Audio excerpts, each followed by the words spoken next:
Yes, guys. Welcome to the podcast. Yes, guys. So static. How's everyone doing? All right, so I felt James, I felt like you approached that like we were back on live again. Mate, Why are you asking a question? Why are you asking how people are doing, mate? everyone double tap the screen now. We're gonna get addicted to that. I actually am. We are, yeah. Basically, short story. Me and James hopped on TikTok live today for the first time. Already, so it's like my first proper time, and it was quite jokes to be fair. Definitely recommend if you're trying to grow your socials. Like, It's funny. you have to be open minded. You have to be able to take shit, but like it's worth it because I gained like over 100 followers today from like doing it for like an hour and a half, 2 hours top. Anywho, so short recap. Charlie's now back from holiday, looking as pale as ever.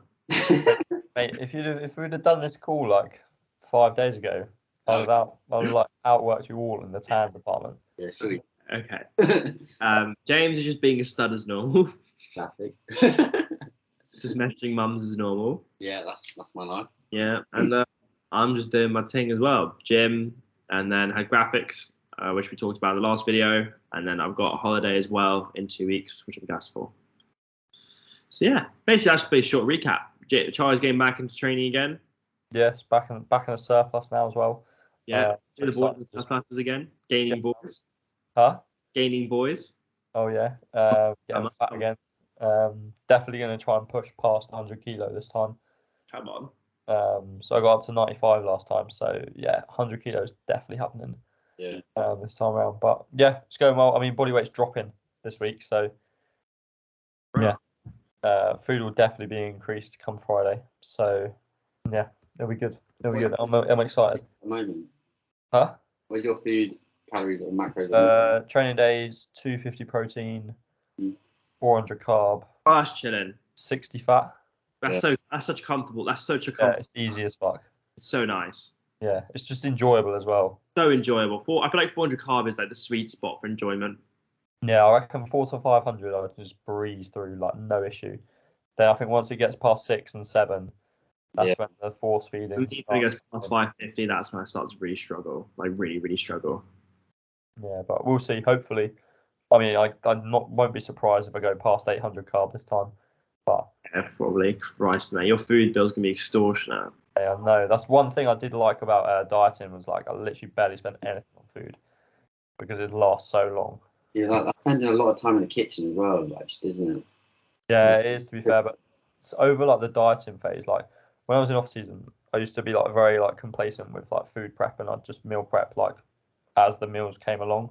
Yeah. Where, like, in the diet, I did like a lot of meal prep like in advance for like a couple of days, and I feel like I'm definitely going to try and stick to that over this season just to be more efficient because it's so.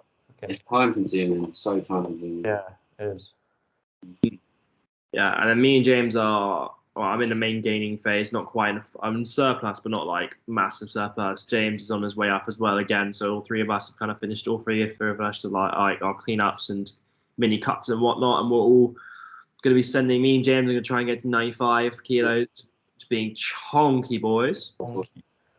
And we got Charlie's also trying to be a chunky boy above the big 1 key, mate. The big one.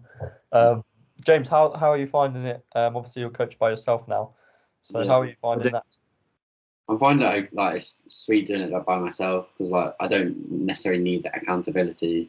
Like, I'm just happy just ticking along, and it means I'm saving myself some money as well. That's good. I don't get wrong; it's good having a coach. Like I did enjoy it, but money's tough at the moment. And to be honest, like I'm not competing. It's pretty simple. All I need to do is eat food. If I stop gaining weight, add more food. Like it's not rocket science, is it? And you got obviously mine and Charlie's eye whenever you need it as well. Yeah, exactly. Yeah, exactly. So yeah, I'm just happy doing it by myself now. Yeah, that's good. Yes. Are you still working that other job or not? I do it a bit. Like I do it when I need the money. Like I do a bit of gardening on the side for like my mum's friend, but I actually message them when I need it. Yeah. So like recently, I haven't been in it that much, which is a good thing. Jason. Yeah. Right. Should we crack on then? Yeah. Yeah. Let's get going.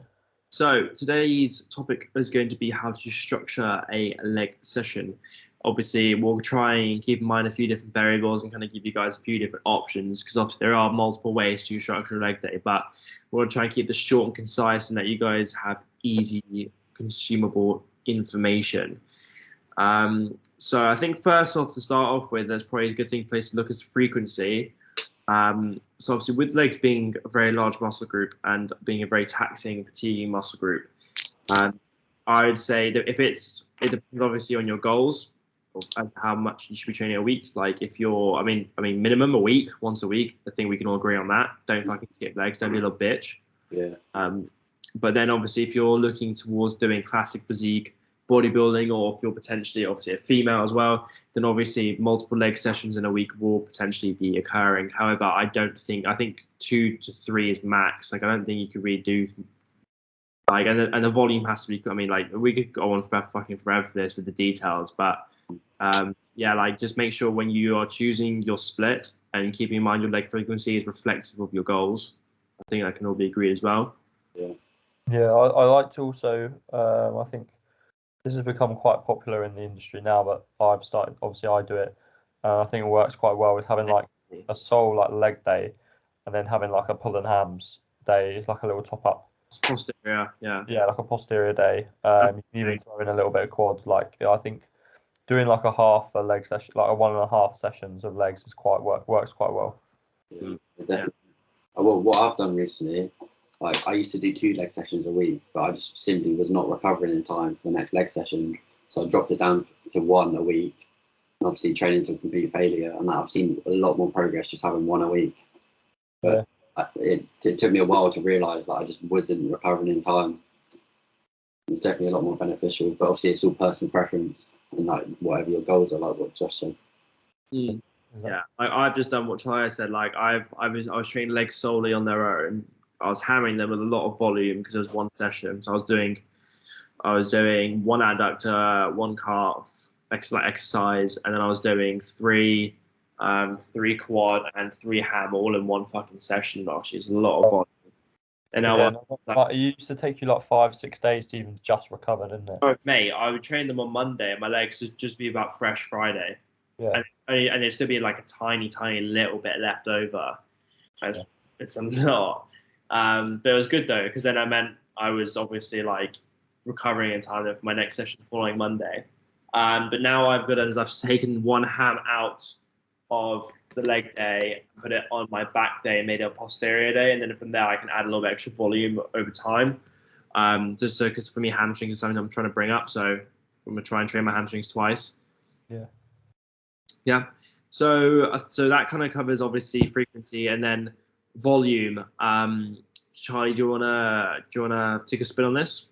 Yeah. So I mean, the best way to sort of go about this is start lower and then build your way up, because you don't want to go like straight in the deep end and like absolutely fuck yourself for like a week and a half. So start with like 1 or 2 sets on most things, and see how you get on over the like coming weeks. Obviously, it will depend on whether you're in like a gaining phase. Obviously, recovery be more in like a gaining phase compared to a dieting phase. But start low, I'd say, and then work your way up. See how your recovery like affects like training legs like 1 or 2 a week, and then go from there. You can break it down. I don't know if James, do you want to like break it down like a session wise? What like sort of sets? Yeah. So in terms of sets wise, obviously you want to walk before you can run. So as Charlie said, you want to do between 1 to 2 sets, and then initially build it up. If you need more volume, if you're recovering in time, and then potentially want to take the intensity up, increase the volume, potentially 3 sets, and then go up higher if you need to. But if you're simply not recovering in time for your next session, you definitely need to decrease the volume, because obviously more volume is going to mean more muscle mass, because if you're simply not recovering, not a smart move at all, is it? Legs is something you can very easily overtrain. Yeah, 100%. And I don't think as many people understand how long it actually takes to recover, how like important it is to actually build new muscle tissue. Yeah, exactly.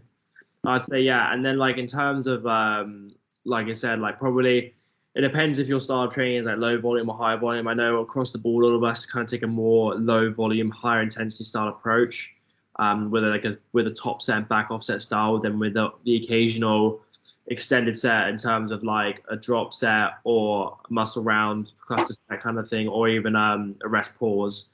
And I definitely think with legs, to get the best legs possible, you should like have a nice variety of like rep ranges and styles. I think legs is something that responds really well to intensity. Like if you give your legs a reason to grow, like I think out of everything, legs, if you don't give them a reason to grow, they won't. Unless you're like one of those people who's just genetically more, obviously, like genetically stronger when it comes to like leg growth. Like I know for me, like before I would train heavy and I trained hard, but I was just doing like powerlifting style squats, chuck a little bit of like leg extensions and hamstrings at the end, and yeah, like I couldn't really like, I'd be like sore the next day, and for like 2 days after, but like the legs weren't growing like at all. Exact same as me.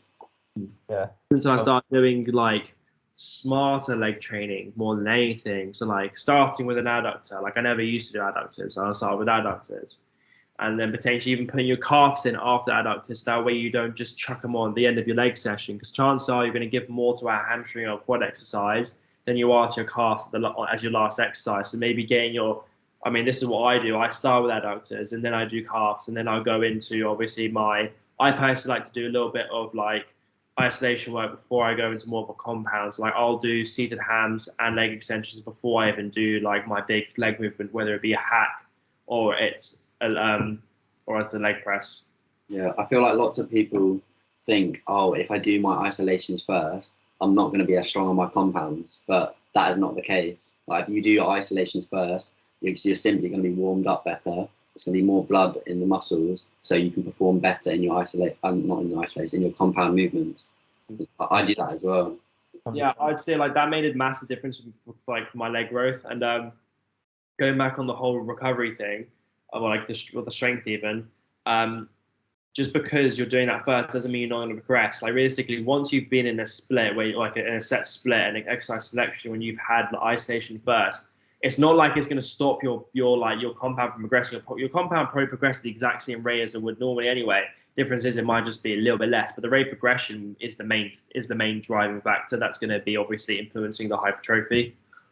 Exactly. Like one of the biggest things that I've learned is taking isolation seriously. Like actually take them all the way to and beyond. Like they're not just like warm up exercises. Like my legs have grown massively just because of taking them seriously. And like you see a lot of people just like fling around a weight on leg extensions just to get some blood in and then go and do squats. Yeah, like you actually take that leg extension seriously, make the most out of that exercise, because it's a very good quad exercise. Like you can get the quads all the way short.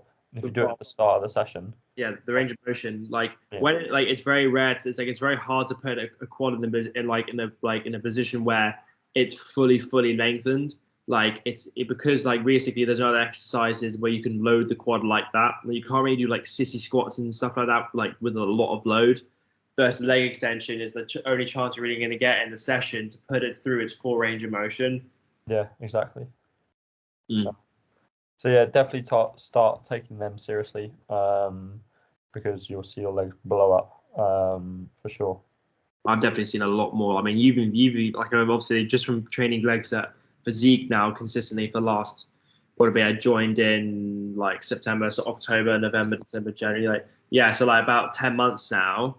And obviously even you, like when we ripped the kit off at Rotherham, you're like, fuck Josh, legs about to come off. I was like, shit, they have a lot more, just because of making sure I was prioritizing literally every single like exercise like it was failure, whether it was leg press or if it was leg extension or seated hamstring or whatever. Yeah, I don't know about you. You might not have the same opinion on me, but I feel like legs is the one muscle group that warrants better kit. Yes.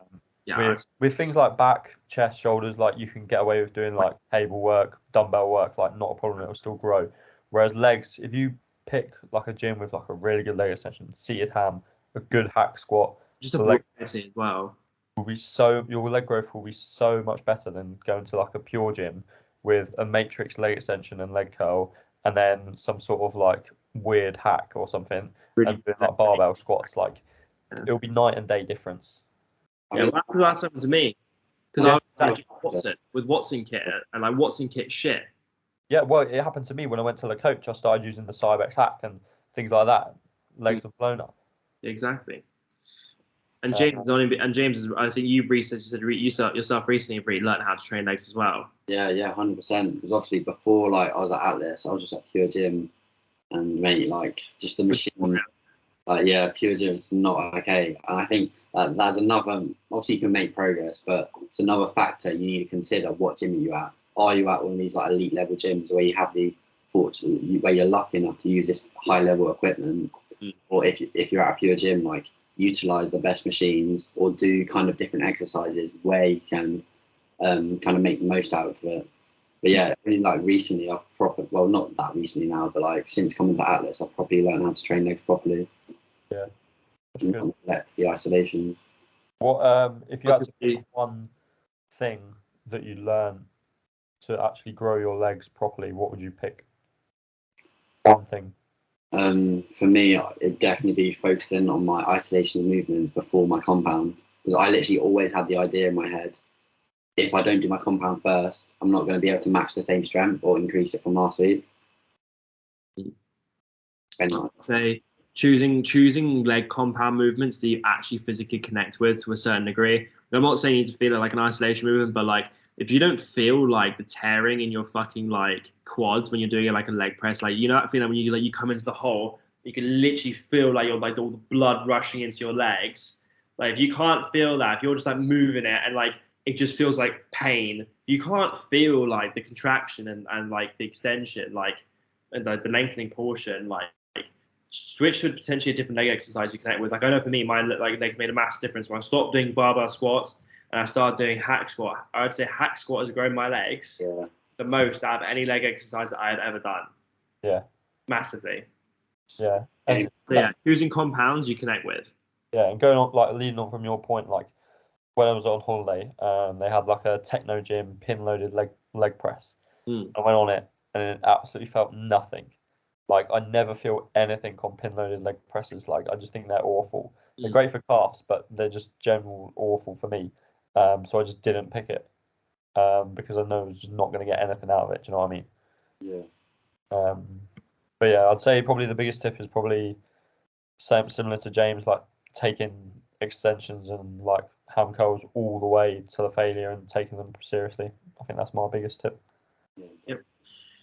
Right, so if we then basically summarize this, so if we go so we go frequency as often as needed, as fast as you can recover, and also according to your goals. Volume, start low and build up. Probably like maybe like 4 to 5 working sets on each muscle group, like quad, ham, whatever. Whether it's variation of compounds and isolations. Make sure you, as you're increasing them, potentially start to think about including intensity techniques such as rest pause sets, extended sets, cluster sets.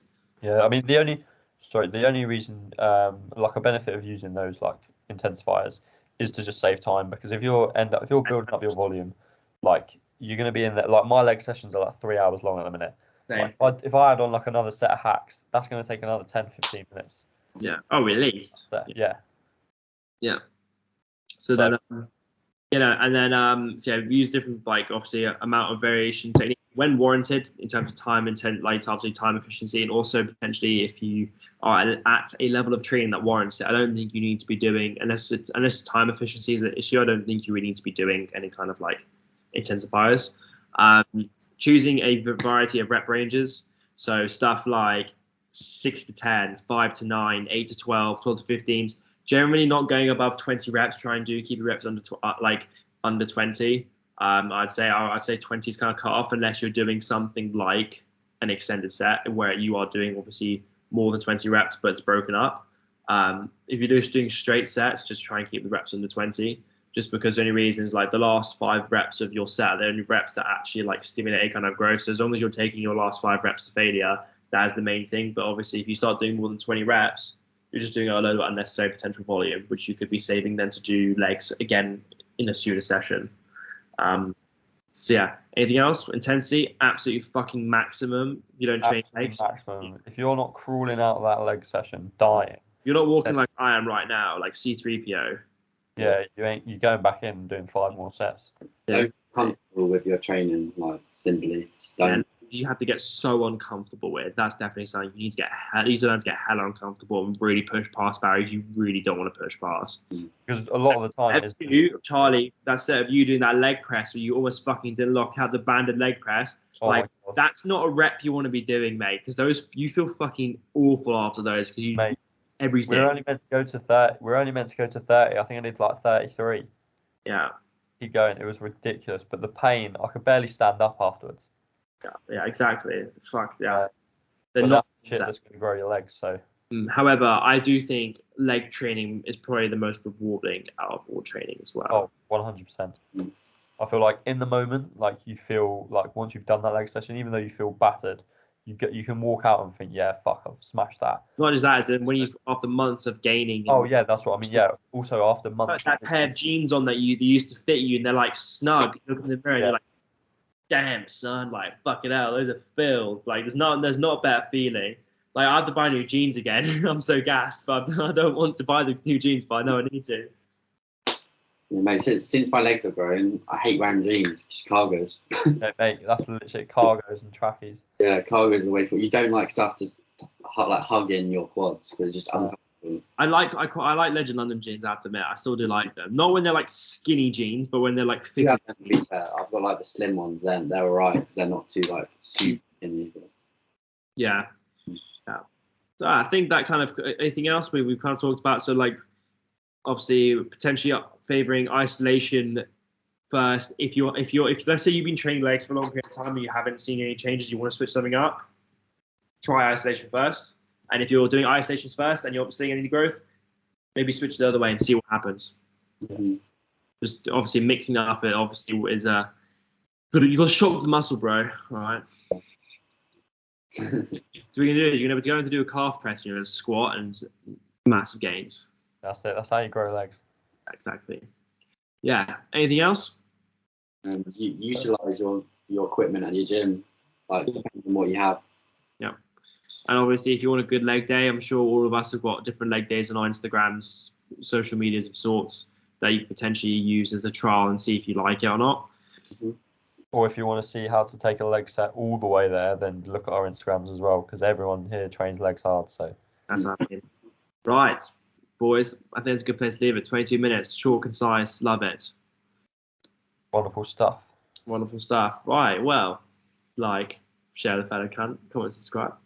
Double tap the screen. Double tap the screen.